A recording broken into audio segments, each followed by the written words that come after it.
पहले डिस्कस किया था कि हम कैसे इस कोर्स को स्टार्ट करने वाले हैं, ठीक है। तो उसी सीरीज में हम आज ये केमिस्ट्री में अपना चैप्टर केमिकल काइनेटिक्स यहाँ पर स्टार्ट कर रहे हैं, ठीक है ना। तो देखिए कई चीजें, इसको इस टॉपिक को समझने से पहले हम कुछ जनरल लाइफ से इसको समझते हैं, फिर उसके बाद हम इसको अपना केमिकल रिएक्शन से रिलेट करेंगे, जिससे समझने में हमें आसानी मिलेगी, ठीक है। देखो होता क्या है, जैसे हम एक सीधा सा एग्जांपल खाना बनाने का एग्जांपल से लेते हैं, ठीक है ना। हमने बहुत सारे मटेरियल हम ऐसे देखते हैं जब हम खाना बना रहे होते हैं, तो बहुत ही क्या होते हैं, आसानी से बन जाते हैं, ठीक है ना। आसानी से बन जाते हैं मतलब जिनके बनने में टाइम क्या लगता है, बहुत कम लगता है। और कुछ मटेरियल ऐसे हैं, जैसे हमने क्या बनाई बेटा, मैगी बनाई, ठीक है ना।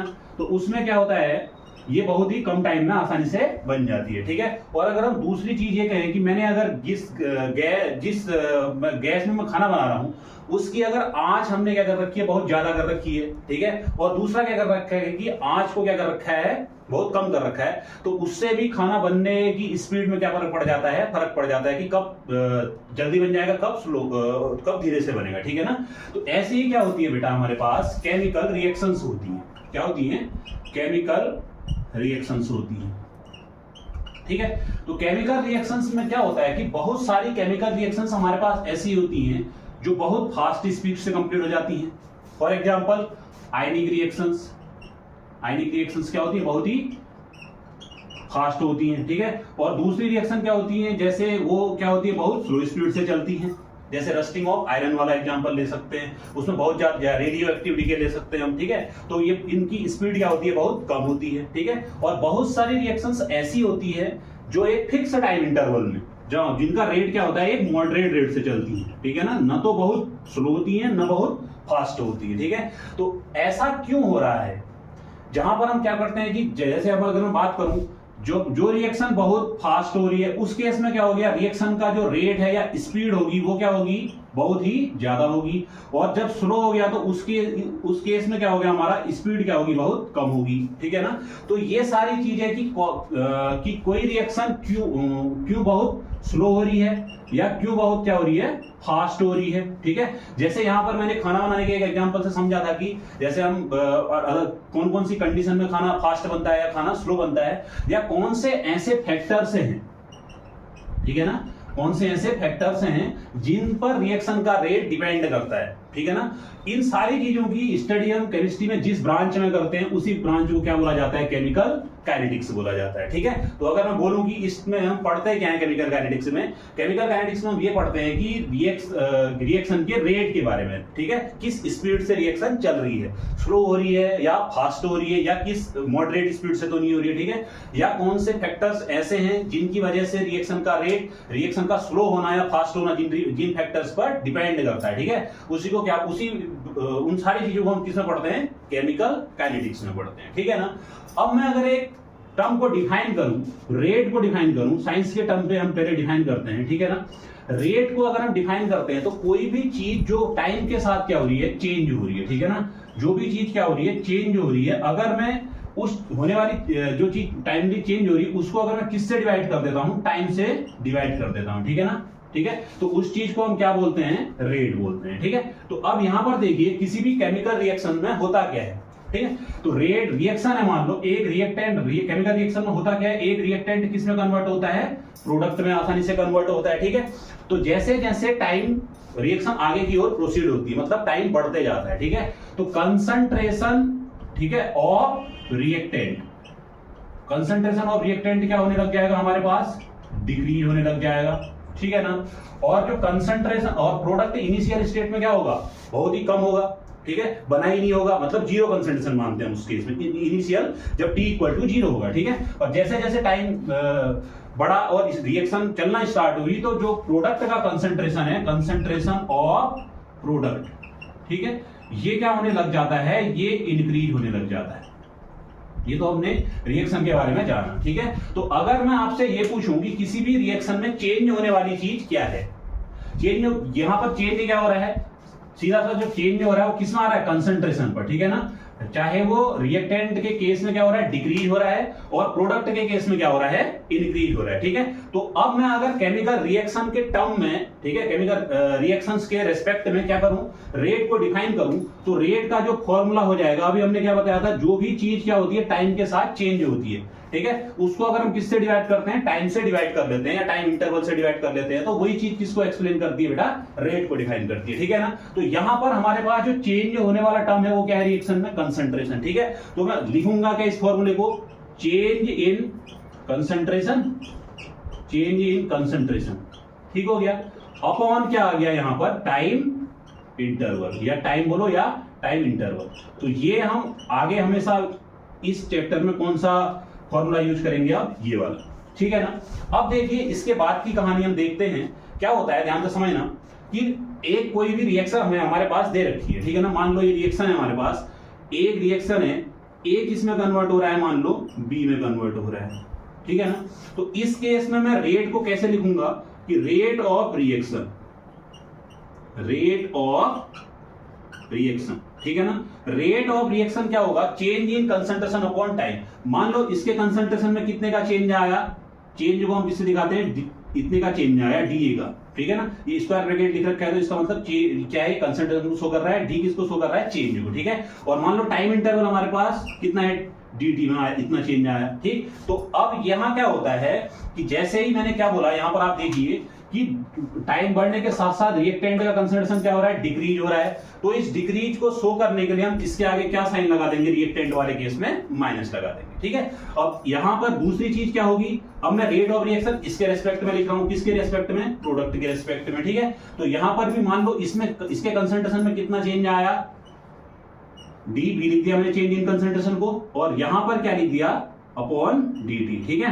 अब यहां पर मैंने कोई भी माइनस साइन नहीं लगा रखा है, क्योंकि यहां पर हो ही क्या है, अगर आप देखेंगे तो जो प्रोडक्ट का कंसंट्रेशन हो रहा है टाइम के बढ़ने के साथ साथ, वो क्या हो रहा है, हमारा इंक्रीज हो रहा है। ठीक है, तो इतना सा हमने ये चीज कर ली। ठीक, अब ये तो सिंपल सा कि जब स्टोइकियोमेट्रिक कोएफिशिएंट क्या थे, 1 थे, तो हमने इस तरीके से काम किया। अब अगर हमारे पास स्टोइकियोमेट्रिक कोएफिशिएंट दिए हैं, स्टोइकियोमेट्रिक कोएफिशिएंट कहने का मतलब क्या है कि जैसे मैं रिएक्शन लिख रहा हूं, ए है, ठीक है, प्लस बी है।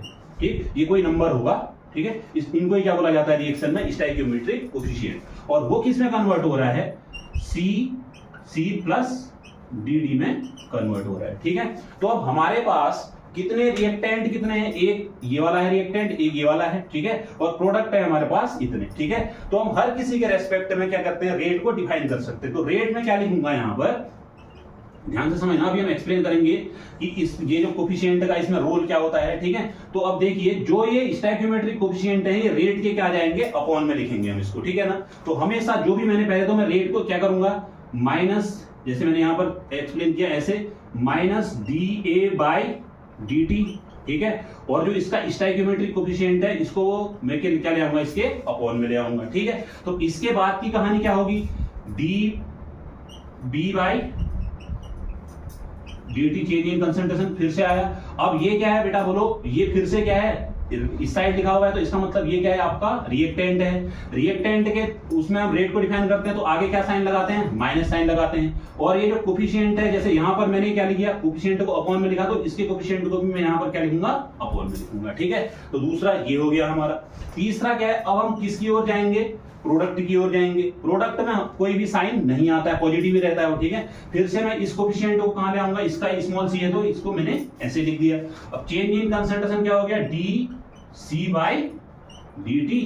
अब नेक्स्ट क्या बचा हुआ है हमारे पास, डी, तो इस कोफिशिएंट को फिर से मैं कहां पर लाया, अपॉन में लाया, और फिर क्या हो गया, ये D concentration D D by D T. तो इतनी सारी चीजें हैं। ठीक है ना, तो रेट को अगर हम डिफाइन करेंगे तो इस तरीके से हम किसी भी रिएक्शन के रेट को लिख सकते हैं। ठीक है, अब मैं एक एग्जांपल ले रहा हूं यहां पर, जैसे हम हैबर प्रोसेस की बात करते हैं, N2 plus 3H2 equal to क्या हो गया, 2NH3।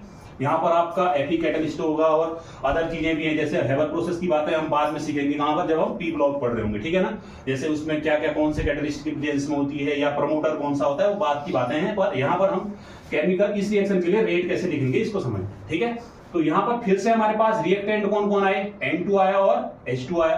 प्रोडक्ट क्या है यहाँ पर, NH3। ठीक है, तो इस वाले के रेस्पेक्ट में जब हम लिखेंगे N2 और H2 के रेस्पेक्ट में, तो आगे हम फर्स्ट में क्या साइन लगाएंगे, नेगेटिव साइन लगाएंगे। ठीक है, और इनके जो स्टोइकियोमेट्रिक कोफिशिएंट है, ठीक है, उनको कहां डालेंगे, जब इसके रेस्पेक्ट में आएंगे तो वो अपॉन में चले जाएंगे। तो रेट को लिखने का जो तरीका होगा वो क्या होगा, बोलो, minus D, change in concentration को मैंने किससे दिखा दिया, D D D of N T upon N two upon D T आ गया। अब माइनस साइन फिर से बार बार ये कह रहा हूं कि ये क्या होगा, किसको दिखा रहा है, क्या डिग्रीज को दिखा रहा है, ठीक है ना। यहां पर फिर से यहां पर क्या होगा, मैंने फिर से माइनस लगाया, इस साइन को कहां लाया मैं, ये कोफिशिएंट को अपॉन में लिखा मैंने, फिर D H two by D T, इतनी चीजें हैं। फिर अगर आगे की बातें करूं, यहां पर क्या होगा, 1 अपॉन 2, ठीक है, ये प्रोडक्ट है, यहां पर कोई भी साइन निगेटिव में नहीं आएगा, ठीक है। तो change in concentration of NH3 upon क्या आ गया बच्चा, डी, ठीक है। तो ऐसे हम किसी भी रिएक्शन के लिए रेट को डिफाइन कर सकते हैं, ठीक है। अब यहां पर एक चीज क्या है, ठीक है, एक चीज यहां पर है क्या, समझना कि मैंने क्या किया यहां पर, अभी हमने क्या ये लिखा ना बच्चा कि जैसे ये स्टोइकियोमेट्रिक कोफिशिएंट है, ये अपॉन में क्यों आ रहे हैं, ठीक है।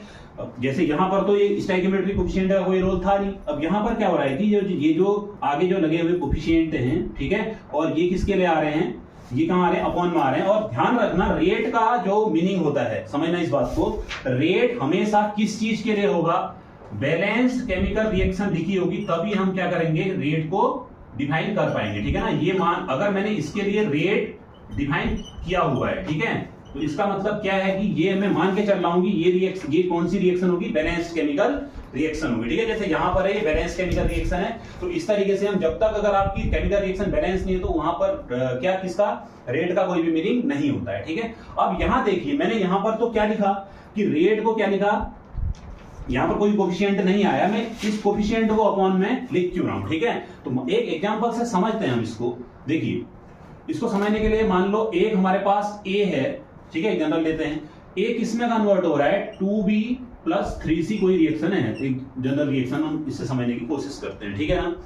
अब देखिए इसमें होगा क्या, इसको अगर मैं रेट से क्या करूं, इसको अगर मैं यहां पर इनिशियली अगर t इक्वल टू 0 है, ठीक है ना। अब इसका कंसंट्रेशन मैं कितना मान लेता हूं, a है, ठीक है, आया समझ में। और इसका कितना होगा, ये initial condition time t equal to 0 है तो ये भी 0 होगा और ये भी 0 होगा, प्रोडक्ट स्टार्टिंग कंडीशन में बनता ही नहीं है, ठीक है। और ये अपने मैक्सिमम कंसंट्रेशन में होगा, ठीक है। अब जैसे जैसे टाइम बढ़ा, t equal to T time पर लिख देते हैं, मान लो t कुछ भी हो सकता है, t इक्वल टू टी क्यों लिखा कि हो सकता है कोई 5 सेकंड में देखे, हो सकता है कोई 10 सेकंड में देखे, तो एक जनरल हमने क्या लिख दिया, टी टाइम लिख दिया, समझ में आई बात। अब मान लो इसका क्या हो गया कि कंसंट्रेशन जैसे x मोल इसके रिएक्ट कर गई तो बचा हुआ कितना हुआ, a माइनस एक्स, ठीक है। अब यहां पर जो हम मोल कॉन्सेप्ट से इसको समझते हैं, जब इसका 1 मोल रिएक्ट कर रहा है तो इसके कितने बन रहे हैं, 2 मोल बन रहे हैं। तो यहां पर सीधा सा हो क्या जाएगा, मैं x यहां से डिकम्पोज हुआ है तो ये कितना बनेगा, यहां पर 2x बनेगा। अब a 1 मोल है तो यहां पर कितना है, 3 मोल है, तो ये कितना बन जाएगा हमारा, 3x बन जाएगा, ठीक है ना। अब मैं अगर रेट को डिफाइन करता हूं, क्या करता हूं, रेट को डिफाइन करता हूं, पहले ही मैंने क्या बताया, चेंज इन कंसंट्रेशन, क्या बताया, चेंज इन कंसंट्रेशन। चेंज का मतलब क्या होता है, चेंज को अगर हम कभी भी देखते हैं तो चेंज इक्वल टू होता क्या है, फाइनल वैल्यू में से आप क्या करते हैं, इनिशियल वैल्यू को क्या करते हैं, सब्सट्रैक्ट करते हैं, तो उस चीज में हमें क्या पता चल जाता है, चेंज का पता चल जाता है, ठीक है ना।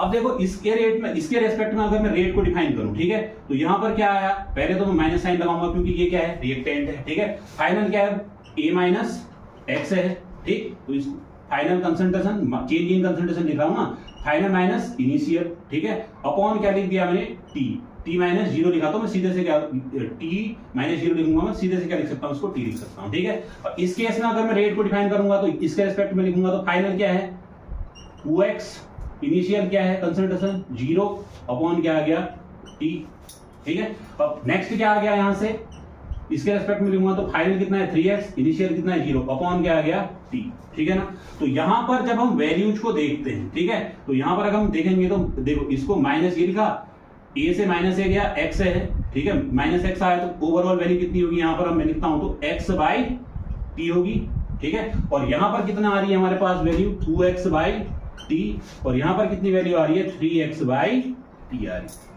एक ही केमिकल रिएक्शन है, उसके लिए रेट की वैल्यू क्या आ गई है, अलग अलग आ गई है, अगर हम सीधे से कॉन्सेप्ट को ऐसे समझते हैं, ठीक है ना।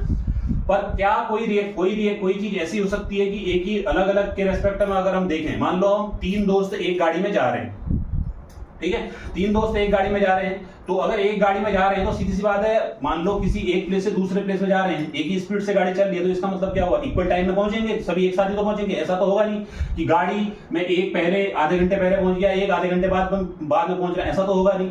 तो हमेशा रेट क्या होना चाहिए, किसी भी रिएक्शन का सेम वैल्यू आनी चाहिए, ठीक है। अब ये सेम कब आएगी, इसका स्टोइकियोमेट्रिक कोएफिशिएंट कितना है 1, इसको मैं किससे डिवाइड कर दूं 1 से, इसको मैं किससे डिवाइड कर दूं अगर 2 से, इसको मैं किससे डिवाइड कर दूं अगर 3 से डिवाइड कर दूं, ठीक है ना। तो क्या आ जाएगा, अब देखो x/t आ गया, ठीक है, और यहां से 2 से 2 कैंसिल आउट हो गया, तो यहां भी क्या आ गया x/t, और यहां भी 3 से 3 कैंसिल आउट हो गया, तो ये हो गया, ठीक है।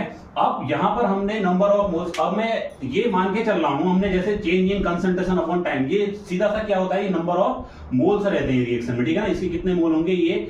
अब कंटेनर में जो भी रिएक्शन हो रही होगी ना, उसके केस में क्या हो रहा होगा, वॉल्यूम मान लिया हमने, जो भी वॉल्यूम है कंटेनर का वो कितना मान लिया, 1 लीटर मान लिया, ठीक है ना। तो मैं कंसंट्रेशन को अगर डिफाइन करता हूं, तो कंसंट्रेशन मोलैरिटी को अगर डिफाइन करता हूं, कौन से कंसंट्रेशन को डिफाइन कर रहा हूं मैं, मोलैरिटी को। मोलैरिटी होती क्या है, number of moles upon volume of solution, और वॉल्यूम अगर क्या आ गया हमारा 1 लीटर है, ठीक है, तो कंसंट्रेशन n इक्वल टू किसके बराबर होगा, n से। तो n यहां पर डायरेक्ट हम इसको इससे रिलेट कर सकते हैं, जब हमारे पास क्या होगा, वॉल्यूम क्या होगा, 1 लीटर होगा, ठीक है। तो आज हमने ये सारी चीजें पढ़ी कि केमिकल काइनेटिक्स में हम इंट्रोडक्शन कैसे करते हैं, रेट को कैसे लिखते हैं, स्टोइकियोमेट्रिक कोएफिशिएंट में कैसी चीजें होती हैं, ठीक है, और कैसे हम स्टोइकियोमेट्रिक कोएफिशिएंट को अपॉन में डालने का, ठीक है, इसके फ्रैक्शन के अपॉन में ले जाने का क्या मीनिंग है, ठीक है। तो इतनी सारी चीजें हम समझ गए, ठीक है। अब नेक्स्ट वीडियो में हम टाइप्स ऑफ केमिकल रिएक्शंस के, ठीक है, और किसके बारे में आएंगे आगे, इसके जो फैक्टर्स अफेक्टिंग हैं, फिर ऑर्डर 1 डिग्री से 2 डिग्री और उन सारी चीजों के लिए आएंगे। Thank you so much for watching.